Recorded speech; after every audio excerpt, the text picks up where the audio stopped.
Here's all you have to do.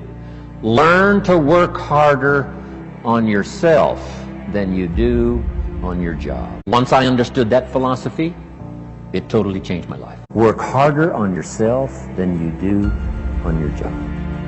If you work hard on your job, you can make a living, which is fantastic.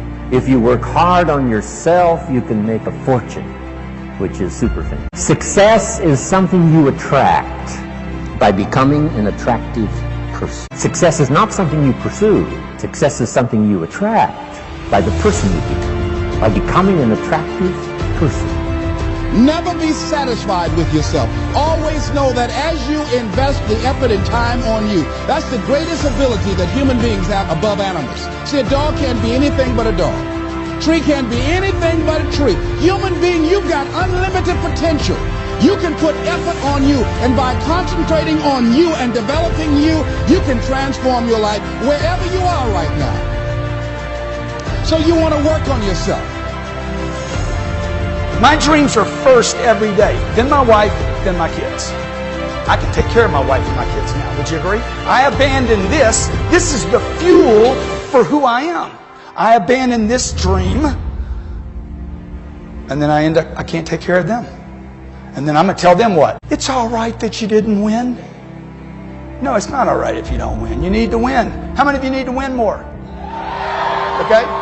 If you don't control your environment, folks, somebody else is going to control your environment. You guys that run teams and run organizations, if you do not control your environment, someone else will control your environment. You are being controlled in your environment right now.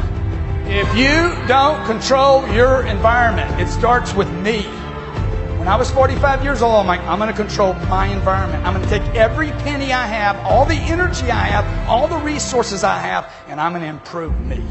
If I got to go broke in the process, because I'm already broke. Look, if you're not fulfilled if you're not reaching your full potential every day, you're broke right now. If you find your passion, you're going to have this tremendous energy. It's sustainable energy.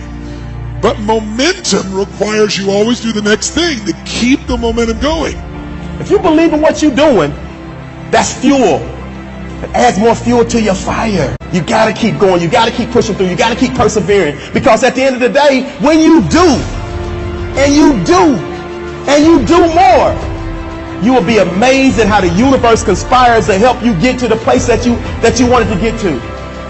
So believe in you, block out the shade, and let your sun shine on through, because it's on you to be you. And the reason you get yourself in a passionate place is so that you change your life, and the only thing that changes your life is making a decision. So while you're in this passionate state, that's where you make decisions. The only way that commitment and the energy and the momentum continues is if you take immediate, massive what, my friend?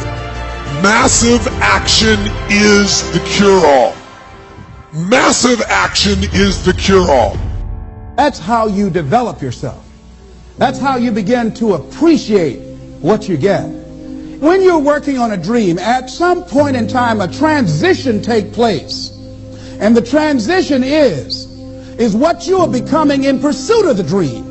Because even if you don't get the dream, you become such a strong and powerful person. It will so change your life, you can look at something else and say, well, I think I'll go do this then. Because you have now developed yourself in such confidence and such competence in how to deal in the arena of life that you can move into another area and not miss a beat. Once you begin to discover who you are, then you really realize how you have been given authority and dominion over everything on the face of the earth, including all the dimensions of your life.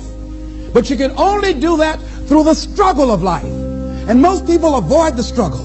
Most people go through life avoiding pain. And when you go through life like that, something in you dies. Something in you that you never activate is lying dormant in there, that you never get a chance to call on because you have not challenged yourself.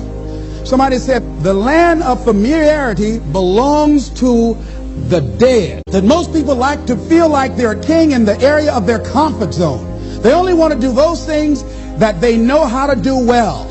Osborne said, unless you attempt to do something beyond that which you've already mastered, you will never grow. So if you want to begin to grow, you've got to put something out here that you can't reach easily, that has got to make you stretch, got to make you jump for it, got to make you get back a little bit and dig in so that you can take a leap for it. And maybe you jump up there and you miss it and you skin your knees and you come back again and you bust your lip next time. But you keep on, and through that process, you learn how to leap higher. You start challenging yourself to dig deeper, and then you discover some things about you that you don't know right now. Some talents that you have in you that you didn't know that you can do. If you want to begin to make your stuff happen for you, I think that it's very important that you start trusting yourself. Listen to yourself. Listen to that still small voice within you. Don't try and make everything logical. There's some things about life that defies logic, that you just can't explain how the outcome is going to be. I think that's why Paul said you've got to learn how to walk by faith and not by sight. That once you begin to trust yourself and your ideas and your instincts, life takes on a whole new meaning, because now I want you to do that feeling that you are led. Just feel, I am led. Ladies and gentlemen, don't give your power away. You don't need anybody to approve your dream. It was given to you. If they can't see it, it's because it wasn't given to them. It was given to you. Hold it, nourish it, cultivate it, work on it. It's yours. It's your baby. Work on it until it comes into fruition. I gave away my power and I said, I'm not going to do that no more. Here's something else for those who make it today. Do what you know is right. Treat people like you want to be treated. Don't try and take any shortcuts. Don't try and cheat. Pay your dues up front. I believe, ladies and gentlemen, what goes around comes around. You can pay now, or you will pay double later. So do the right thing. There might be a tendency sometimes, because of the negative part of our consciousness and our own programming, for us to want to say, well, I just do it this time. It won't matter. Won't nobody know. Ladies and gentlemen, everything matters. And you know you're somebody. You know. I'd rather lose out on my dream doing the right thing than the cheat trying to make a shortcut to get to my goal. I want to be able to look myself in the mirror. And that's what you want to do. There's no saying, judge a man not by what he does, but by that he doesn't have to do. And to judge the true quality of a man is what do you do when nobody's looking. See, there's some good out there for you in the universe that has your name on it. And nobody can get your good. It has your name on it. They can't take your stuff. It's your stuff. So when you know that whatever you're seeking, it's also seeking you, you don't worry. You don't run scared.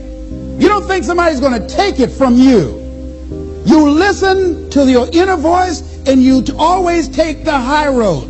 There will be the tendency, the natural inclination to take the low road. You must resist that. Repeat after me, please. I will always take the high road and do the right thing no matter what. Take action. Not hasty if it isn't required, but don't lose much time. Here's the time to act. When the idea is hot and the emotion is strong. That's the time to act. You say, Mr. Rohn, I'd like to have a library like yours. See, if you feel strong about that, what you got to do is get the first book and then get the second book. Before the feeling passes and before the idea gets dim, action pronto, action immediate, action as soon as possible. Because if you don't, here's what happens. We call it the law of diminishing intent. We intend to when the idea strikes us. We intend to when the emotion is high. But now if you don't translate that into action fairly soon, now the intent starts to diminish. And a month from now it's cold. A year from now, can't be found. So act. Set up a discipline when the emotions are high and the idea is strong and clear and powerful. That's the time to set up the discipline. Somebody talks about good health and you're stirred. Says, right, I need to get a book on nutrition. Get the book before the idea passes and before the emotion gets cold. Go for the book. Start the library. Start the process. Fall on the floor. Do some push-ups. Action. Got to take action. Otherwise, the wisdom is wasted. Otherwise, the emotion soon passes. Unless you put it into a disciplined activity. Capture it. Disciplines is called how to capture the emotion and how to capture the wisdom and translate it into equity. Disciplines. Now, here's what's important about disciplines. All disciplines affect each other. In fact, here's a good philosophical phrase. Everything affects everything else. Nothing stands alone. Don't be naive in saying, well, this doesn't matter. I'm telling you, everything matters. There are some things that matter more than others, but there isn't anything that doesn't matter. Key to take home: every letdown affects